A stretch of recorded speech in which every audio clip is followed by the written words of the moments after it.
আসসালামু আলাইকুম। আন্তর্জাতিক সর্বশেষ আপডেট সংবাদে আপনাকে স্বাগতম। শুরুতেই জানিয়ে দেব সংবাদ শিরোনাম। ইসরায়েলের সামরিক ঘাঁটিতে ক্ষেপণাস্ত্র হামলা চালাচ্ছে হিজবুল্লাহ, ইহুদিবাদী বর্বরতার কঠোর প্রতিশোধ নিচ্ছে। জানিয়ে দেব নেতানিয়াহু অবতরণের সময় বিমানবন্দরে হুতিদের হামলা, শঙ্কায় পড়ছে নেতানিয়াহু। এদিকে মধ্যপ্রাচ্যে সেনা মোতায়েনের প্রস্তুতি নিচ্ছে যুক্তরাষ্ট্র, বাড়াচ্ছে বিমান সক্ষমতা, উত্তপ্ত হয়ে উঠছে মধ্যপ্রাচ্য।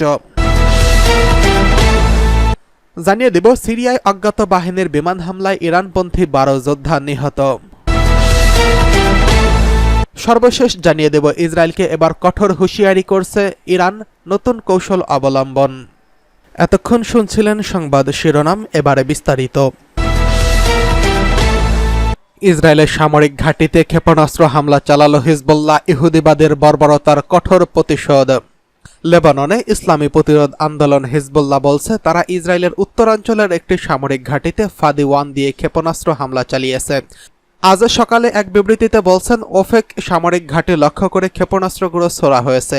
লেবাননের ভূখণ্ড এবং বেসামরিক নাগরিকদের উপর ইসরায়েলি আগ্রাসনের প্রতিক্রিয়া হিসেবে এবং গাজায় ফিলিস্তিনিদের সমর্থনে এই হামলা চালানো হয়েছে। বিবৃতিতে আরও বলা হয়েছে হিজবুল্লাহ আজ অধিকৃত ফিলিস্তিনের উত্তরে টাইবেরিয়াস এলাকা লক্ষ্য করে 5টি রকেট নিক্ষেপ করে। সোমবার থেকে লেবাননে ব্যাপক হামলা চালাচ্ছে ইসরায়েলি বর্বর সেনাবাহিনী।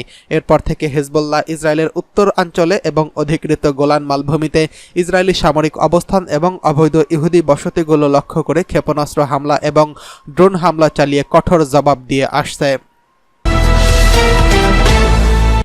এদিকে নেতানিয়াহু অবতরণের সময় বিমানবন্দরে হুতিদের কঠোর হামলা, নেতানিয়াহুর প্রাণ শঙ্কা। নিউ ইয়র্ক থেকে ইসরায়েলি প্রধানমন্ত্রী বেঞ্জামিন নেতানিয়াহু দেশে অবতরণের সময়কে লক্ষ্য করে বিমানবন্দরে ক্ষেপণাস্ত্র হামলা চালালো ইয়েমেনের হুতিরা।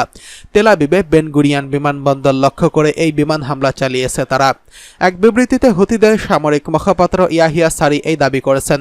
ইরানি সংবাদ মাধ্যম মেহের নিউজ এই খবর জানিয়েছেন। বিবৃতিতে জেনারেল সারি বলেছেন, নিউ ইয়র্ক থেকে নেতানিয়াহু ফিরে আসার সময় আমরা ইসরায়েলের বেন গুরিয়ান বিমানবন্দরকে ফিলিস্তিন 2 ব্যালিস্টিক ক্ষেপণাস্ত্র দিয়ে লক্ষ্যবস্তু করেছিলাম। সামরিক মুখপাত্র আরও বলেন, আমরা শত্রুদের অপরাধের প্রতিক্রিয়া জানাতে থাকব। একই সঙ্গে আমরা প্রতিটি স্তরে প্রয়োজন অনুযায়ী ব্যবস্থা নিতে এবং গাজা ও লেবাননের প্রতিরক্ষায় অবদান রাখতে দ্বিধা করব না। এমন সময় তিনি আরও বলেন, গাজা ও লেবাননের বিরুদ্ধে আগ্রাসন বন্ধ হলেই শুধু আমাদের অভিযান বন্ধ হবে। হামলার সময় তেল আবিবের উত্তরের 2টি জেলায় সাইরেন বাজে এবং পরে সেসব এলাকা বিস্ফোরণের শব্দ শোনা যায়। অন্যদিকে মধ্যপ্রাচ্যে সেনা মোতায়েনের প্রস্তুতি নিচ্ছে যুক্তরাষ্ট্র, বাড়াচ্ছে বিমান সক্ষমতা, উত্তপ্ত মধ্যপ্রাচ্য। ইরানকে মধ্যপ্রাচ্যে চলমান সংঘাত ও সম্প্রসারণের বিষয়ে সতর্ক করার পর এবার এই অঞ্চলটিতে মার্কিন বিমান সহায়তা সক্ষমতা বাড়াচ্ছে যুক্তরাষ্ট্র। এমনকি সেখানে সেনা মোতায়েনের জন্য ব্যাপক প্রস্তুতি নিচ্ছে দেশটি। রবিবার 29 সেপ্টেম্বর মার্কিন সামরিক বাহিনী এই তথ্য জানিয়েছেন। ব্রিটিশ বার্তা সংস্থা রয়টার্স এই খবর জানিয়েছেন। ইরান সমর্থিত লেবাননের সশস্ত্র গোষ্ঠী হিজবুল্লাহর প্রধান হাসান নাসরুল্লাহকে ইসরায়েলে হত্যা ও তেহরানে প্রতিশোধ নিতে প্ররোচিত করতে পারে বলে সতর্ক করছিলেন মার্কিন প্রেসিডেন্ট জো বাইডেন। এমন তীব্র উদ্বেগের মধ্যে তিনি মধ্যপ্রাচ্যে মার্কিন বাহিনীর অবস্থান সামঞ্জস্য করতে পেন্টাগনকে নির্দেশ দিয়েছিলেন। এর 2 দিন পর এই ঘোষণা এলো। এক বিবৃতিতে পেন্টাগনের মুখপাত্র মেজর জেনারেল প্যাট্রিক রাইডার বলেছেন, ইরান এবং ইরান সমর্থিত অংশীদার এবং সশস্ত্র প্রতিরোধ যোদ্ধাদের এই পরিস্থিতিকে কাজে লাগাতে বা সংঘাতের সম্প্রসারণ করা থেকে বিরত রাখতে যুক্তরাষ্ট্র বদ্ধপরিকর। তিনি সতর্ক করেন, যদি ইরান বা দেশটিতে সমর্থনকারী গোষ্ঠী এই সময়টি কাজে লাগিয়ে আমেরিকান কর্মী বা এই অঞ্চলের স্বার্থকে লক্ষ্যবস্তু করার জন্য ব্যবহার করে, তবে আমাদের জনগণকে রক্ষার জন্য প্রয়োজনীয় সব ব্যবস্থা নেবে যুক্তরাষ্ট্র। পেন্টাগনের বিবৃতিতে নতুন বিমান স্থাপনার আকার বা সুযোগ সুবিধা সম্পর্কে বিস্তারিত কিছুই বলা হয়নি। শুধু বলা হয়েছিল, আমরা আগামী দিনে আমাদের প্রতিরক্ষামূলক বিমান সহায়তা ক্ষমতাকে আরও শক্তিশালী করব। একটি ক্রমবর্ধমান সামরিক অভিযানে হিজবুল্লাহর নেতা সৈয়দ হাসান নাসরুল্লাহ এবং অন্যান্য শীর্ষ কমান্ডারদের হত্যার পর রবিবার লেবাননের গোষ্ঠীটি আরও লক্ষ্যবস্তুতে হামলা চালিয়েছে ইসরায়েল। হিজবুল্লাহ ও ইসরায়েলের মধ্যে প্রায় 1 বছর ধরে পাল্টাপাল্টি আন্তঃসীমান্ত হামলা চলছিল।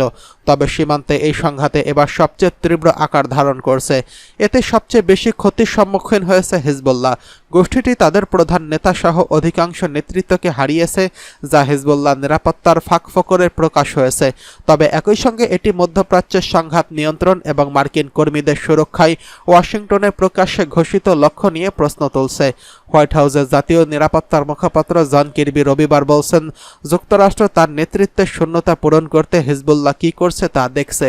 একই সঙ্গে ঠিক পরবর্তী পদক্ষেপগুলো কি তা নিয়ে ইসরায়েলিদের সঙ্গে আলাপ ও সংলাপ চলছে।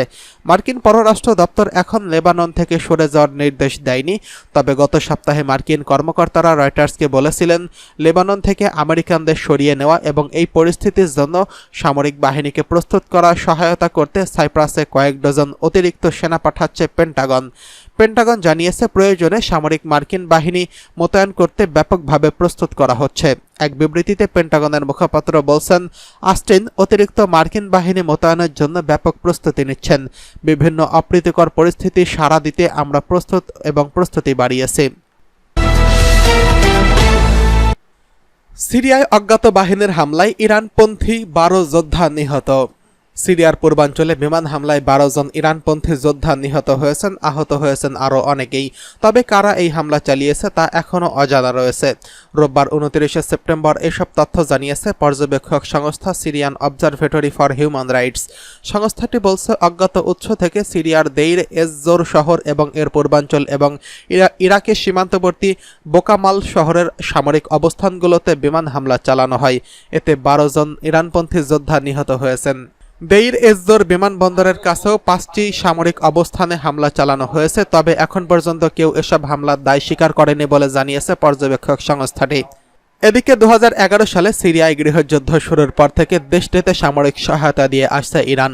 অন্যদিকে ইসরায়েল ইরানপন্থী গোষ্ঠীগুলোকে নিশানা করে সিরিয়ায় শত শত বিমান হামলা চালিয়েছে। অঞ্চলটিতে যুক্তরাষ্ট্র ইরান সমর্থিত গোষ্ঠীগুলোকে লক্ষ্য করে বহুবার হামলা চালিয়েছে। ইসরায়েল সাধারণত সিরিয়ায় বিমান হামলাগুলোর বিষয়ে সরাসরি মন্তব্য করে না, তবে তারা একাধিকবার জানিয়েছে ইসরায়েলের সিরিয়ান ইরানের উপস্থিতি বাড়াতে দেবে না। সম্প্রতি ইসরায়েলের দক্ষিণ লেবাননে ইরান সমর্থিত সশস্ত্র গোষ্ঠী হিজবুল্লাহর অবস্থানগুলোতে তীব্র বোমা হামলা চালিয়েছে। এটি একটি বৃহত্তর আঞ্চলিক যুদ্ধের আশঙ্কা তৈরি করছে। Syrian observatory for human rights জানিয়েছে, সিরিয়ায় লেবানন সীমান্তে হিজবুল্লাহর অস্ত্র সরবরাহের রুটগুলোকে লক্ষ্য করে বহুবার হামলা চালিয়েছে ইসরায়েলি সামরিক বাহিনী। এদিকে ইসরায়েলকে এবার কঠোর হুঁশিয়ারি দিচ্ছে ইরান, নতুন কৌশল অবলম্বন। ইসরায়েলে হামলায় হিজবুল্লাহ প্রধান হাসান নাসারুল্লাহ মারা গেছেন, তার সাথে নিহত হয়েছেন ইরানের আইআরজিসির কোদস ফোর্স শাখার এক শীর্ষস্থানীয় কমান্ডার। এই হত্যাকাণ্ডে কড়া প্রতিশোধ নেওয়ার হুঁশিয়ারি দিয়েছেন ইরানের পররাষ্ট্রমন্ত্রী আব্বাস আরাগচি। ইরানের পররাষ্ট্রমন্ত্রী বলেছেন, আগ্রাসী ইহুদি রাষ্ট্রের এই ভয়াবহ অপরাধের জবাব দেওয়া হবে। ইরান তার রাজনৈতিক, কূটনৈতিক এবং আন্তর্জাতিক সক্ষমতা দিয়ে অপরাধী ও তাদের সমর্থকদের জবাব দেবে। হিজবুল্লাহর প্রধান নাসারুল্লাহকে হত্যার তীব্র নিন্দা জানিয়েছে ইরান। ইরানের খবরে বলা হয়, ইরানের কৌশল বিষয়ক ভাইস প্রেসিডেন্ট জাফেদ জাফরি বলেছেন, যথাসময়ে জবাব দেওয়া হবে এবং এই সিদ্ধান্ত নেওয়া হবে রাষ্ট্রের সর্বোচ্চ পর্যায় থেকে। বিবিসির খবরে বলা হয়েছে, এক বিবৃতিতে ব্রিগেডিয়ার জেনারেল আব্বাসের মৃত্যুর তথ্য নিশ্চিত করেছে আইআরজিসি। সেখানে আইআরজিসি লেবাননের সামরিক উপদেষ্টা হিসেবে পরিচয় দেওয়া হয়েছে। এর আগে গত মাসে ইরানের রাজধানী তেহরানে ইসরায়েলের বিমান হামলায় নিহত হয় হামাস নেতা ইসমাইল হানিয়া। ওই ঘটনার পর তার হত্যার প্রতিশোধ নিতে ইসরায়েলকে কয়েক দফা হুমকি দেয় আইআরজিসি।